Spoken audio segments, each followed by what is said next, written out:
Bismillahirrahmanirrahim. Assalamu alaikum students. Welcome to online classes by Salim Habib School Toba Taxing. Today we are going to start our lecture with the exercise 4 of chapter number 4. इसके short question हम start करेंगे। उसकी exercise में previous lecture में हमने 4.4, 4.5 और 4.6 किया था। इस लेक्चर में हम जो है 4.7 करेंगे और नेक्स्ट जो है वो 4.8, 4.9 तक जो है उसको कंप्लीट करेंगे। ठीक है, तो इसमें हमारे पास जो है हमारा 4.6 जो 4.7 क्वेश्चन क्या है कि explain the first condition for equilibrium. 4.7 क्या है कि explain the first condition for equilibrium की फर्स्ट कंडीशन क्या है। हम लोगों ने ये पढ़ा था, थोरली इसको रीड किया था कि फर्स्ट कंडीशन ऑफ इक्विलिब्रियम में क्या होता है कि sum of all forces acting on object वो जीरो होता है। मतलब फोर्सेस जो उस पर एक्ट करी हैं, क्योंकि हर फोर्स जो है वो अगर एक फोर्स पैरेलल डायरेक्शन में लग रही है तो दूसरी फोर्स उसके एंटी पैरेलल होगी, अपोजिट डायरेक्शन में होगी।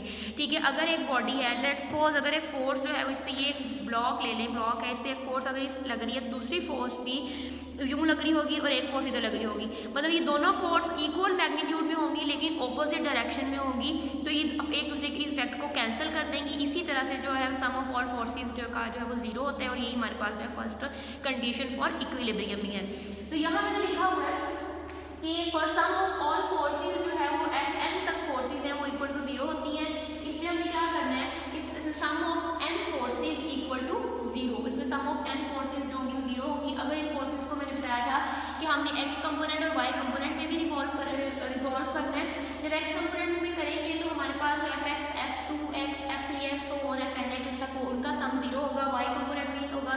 इनको जब हम समीशन फॉर्म में लिखेंगे तो हमारे पास summation fx equal to zero. fx mean इसके x फोर्स का जो x कंपोनेंट है वो जीरो हो जाएगा।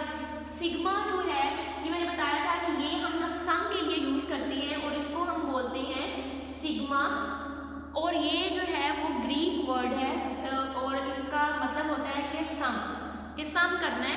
तो यहाँ इसको हम रीड कैसे करेंगे, sum of all x component या sum of all horizontal forces equal to zero. यहाँ पर ये sum of all vertical forces equal to zero.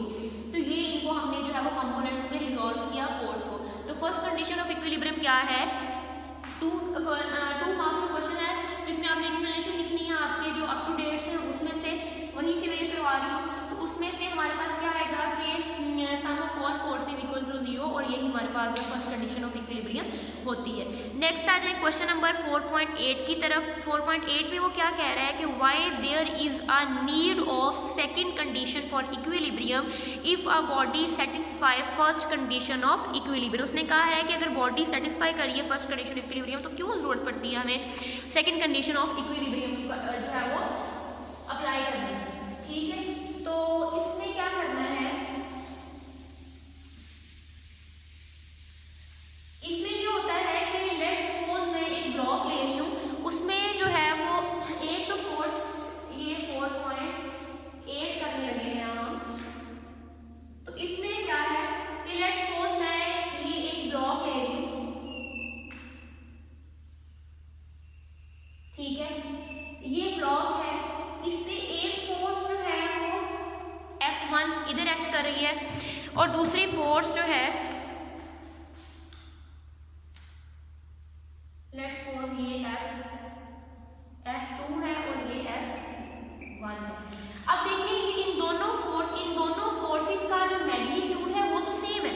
ठीक है, इन दोनों फोर्सेस का मैग्नीट्यूड सेम है लेकिन इनका जो डायरेक्शन है वो ऑपोजिट है। अगर ये ये प्लस F1 है तो ये माइनस F2 होगी, और जब हम लोग सम ऑफ फोर्सेस निकालेंगे मींस F1 और plus minus F2 equal to zero. हमने कहा इनका मैग्नीट्यूड सेम है तो चीज कैंसिल हो जाती है। तो ये आ जाएगा F1 minus plus minus minus हो जाएगा, F2 इक्वल टू इससे कैंसिल होकर जीरो इक्वल टू जीरो। तो इसने इसके सम को कैंसिल कर दिया। तो ये फर्स्ट कंडीशन तो इक्विलिब्रियम की सॉल्व हो गई। बेशक यहाँ पर first condition of equilibrium solve हो रही है लेकिन यहाँ पर बॉडी जो है वो इक्विलिब्रियम में नहीं है। क्यों? क्योंकि फर्स्ट कंडीशन तो सॉल्व हो रही है कि sum of all forces equal to zero, but this body has a tendency to rotate. ये बॉडी की टेंडेंसी है कि ये रोटेट कर सकता है। जब ये रोटेट कर सकता है तो फिर हम इसको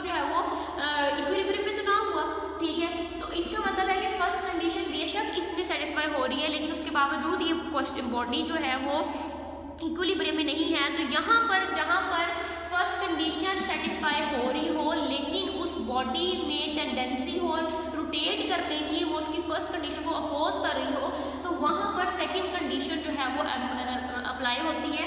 अब यहाँ पर इस बॉडी पे हमें ज़रूरत है कि हम second condition of equilibrium apply करें, क्योंकि यहाँ पर बेशक फर्स्ट कंडीशन अप्लाई हो रही है लेकिन बॉडी इक्विलिब्रियम में नहीं है। तो सेकंड कंडीशन ऑफ इक्विलिब्रियम हमारे पास कहा है कि sum of all torque acting on the body equal to 0, ठीक है।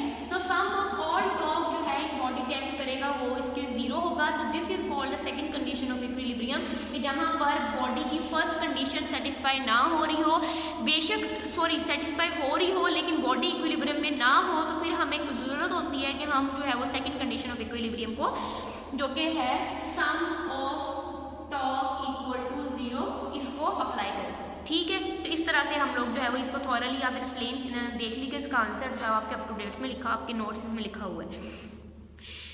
उसके बाद है क्वेश्चन नंबर 4.9 हमने करना है। 4.9 में क्या है, क्या कह रहा है कि what is the second condition for equilibrium. वही बात रिपीट हो रही है, दोबारा रिपीट हुई है कि जो है हमारे पास सेकंड कंडीशन ऑफ इक्विलिब्रियम क्या है। सेकंड कंडीशन ऑफ इक्विलिब्रियम में हमने कहा था कि sum of all torque acting on the body equal to 0, ठीक है। तो sum of all torque acting on the 0, ये हमारे पास जो है वो सेकंड कंडीशन ऑफ इक्विलिब्रियम, ठीक है। ये हमारे पास सेकंड कंडीशन ऑफ इक्विलिब्रियम है। According to the second condition of equilibrium, a body satisfy second condition of equilibrium when the resultant torque acting on it is 0। Mathematically हम लोग जो है वो इसको summation torque equal to 0, sum of all torque equal to 0 से represent करती है, ठीक है। उसके बाद है क्वेश्चन नंबर 4.10।